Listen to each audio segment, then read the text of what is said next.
Hi friends, good morning. White colour rose, sandal colour rose எல்லாம் நல்லா hot கிளைமேட்லேயும் வெயிலை தாங்கி நல்லா வளருங்க.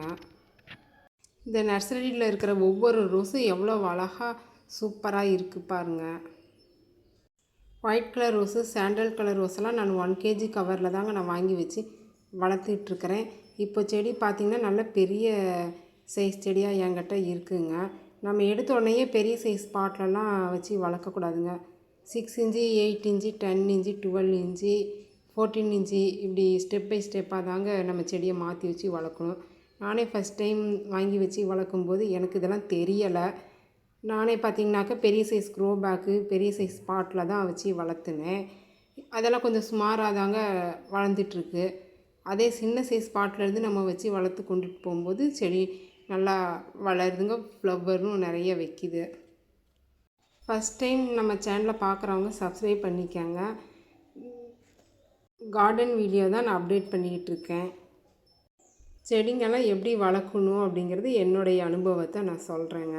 ரோஸ் செடியெல்லாம் பார்த்திங்கனாக்கா நம்ம நினைக்கிற மாதிரி ரொம்ப ஸ்பீடாலாம் வளராது. ரொம்ப ஸ்லோவாக தான் வளரும். இருக்கிற மாதிரியே தாங்க இருந்துகிட்ருக்கோம். ஆனால் செடி கொஞ்ச நாள் ஒரு வருஷம் கழித்து பார்த்தாக்கா நல்லா பெரிய செடியாக வளர்ந்துருங்க. ஒரு சில செடியெல்லாம் அவ்வளோ சீக்கிரம் வளரவே வளராது. ஃபஸ்ட் டைம் செடி வளர்க்குறவங்க சின்ன சைஸ் க்ரோ பேக்கில் இருக்கிறது வாங்காதீங்க. நல்ல பெரிய size grow bag 5 kg cover, 10 kg கவரில் இருக்கிற பெரிய சைஸு க்ரோ பேக்கில் இருக்க நல்ல பெரிய செடியாக வாங்கி வளர்த்துங்க. கிளைகள் நிறைய இருக்கிற மாதிரி வாங்கி வளர்த்துனீங்கனாக்கா சீக்கிரமாக உங்களுக்கு வளர்ந்து வந்துடுங்க. அதே சின்ன சைஸு க்ரோ பேக்கில் இருக்க சின்ன செடிங்களை வாங்கி வளர்க்கும்போது சீக்கிரம் செடி காஞ்சிருச்சினாக்கா நம்மளால் அது திரும்பவும் வளர்க்க முடியாது. நான் இப்போ 2 ரோஸ் பிளான்ட்டு வாங்கியிருக்கேங்க இந்த நர்சரியிலேருந்து. அந்த செடிங்களை சிண்டரில் தான் பாட் பண்ணணுன்னு இருக்கேன். சிண்டர் ஆர்டர் போட்டிருக்கேன், இன்னும் எனக்கு வரல. ஆகஸ்ட் 18 தான் கிடைக்கும் அப்படின்னு சொல்லிட்டு சொல்லியிருக்காங்க. வந்ததுக்கப்புறம் அந்த 2 செடியும் சிண்டரில் தாங்க நான் வளர்க்கலான்ட்டு இருக்கேன். ரோஸ் செடிக்கு நம்ம ஏதாவது ஒரு உரம், மருந்து இதெல்லாம் நம்ம கொடுத்துக்கிட்டே இருக்கணுங்க. அப்போ தான் செடி நல்லா தழைஞ்சி வரும். நான் இன்றைக்கி பார்த்திங்கனாக்கா எக்ஸோடஸ் மருந்து ஸ்ப்ரே பண்ணியிருக்கேன். அடுத்த வாரம் கெம்மு மருந்து ஸ்ப்ரே பண்ணுவேன். அப்புறம் டிஏபி ஒரு வாரம் கொடுத்தாக்கா NPK ஆல் 19 ஒரு வாரம் கொடுப்பேன். ஏதாவது இந்த மாதிரி உரமும் மருந்து கொடுத்துக்கிட்டே இருக்கணுங்க. அப்போ தான் நம்மளுடைய ஹாட் கிளைமேட்டில் ரோஸ் செடி நல்லா தழைஞ்சி வளரும்.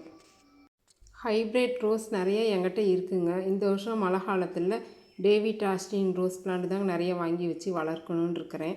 அந்த ரோஸ் பிளான்ட்லாம் பார்த்திங்கனாக்கா வெஸ்ட் பெங்காலில் நம்ம ஆன்லைனில் தாங்க ஆர்டர் பண்ணி வாங்கணும். கேஎஸ்ஜி சன் பெங்களூரில் இருக்கிற நர்சரியிலையும் இருக்குங்க. அங்கேயும் ஆர்டர் பண்ணி வாங்கிக்கலாங்க. 2 இடத்துலையுமே நான் ஆர்டர் பண்ணி வாங்கலான் இருக்காங்க. 2 நாளாக எங்கள் ஊரில் நல்ல மழைங்க. உங்கள் ஊர்லேயே மழை வந்துச்சான்னு கமெண்டில் சொல்லுங்கள். மழை காலத்தில் தாங்க நம்ம ரோஸ் செடியெல்லாம் வாங்கி வச்சு வளர்க்கணும். அப்போ வளர்க்கும்போது தான் செடி நல்லா சூப்பராக வளருங்க. இந்த நர்சரியும் நல்ல பெரிய நர்சரி தாங்க. உங்களுக்கு செடி தேவைனாக்க இந்த நர்சரியில் போய்ட்டு வாங்கிக்கலாம். திருச்செங்கோட்டு ரோட்டில் தாங்க இருக்குது. நாமக்கல்லில் இந்த நர்சரி இருக்குது. கலெக்டர் ஆஃபீஸ்க்கும் பக்கத்தில் இருக்குங்க. இந்த வீடியோ பிடிச்சிருந்தாக்க நம்ம சேனலை சப்ஸ்கிரைப் பண்ணுங்கள், லைக் பண்ணுங்கள், கமெண்ட் பண்ணுங்கள், ஷேர் பண்ணுங்கள். Thank you friends.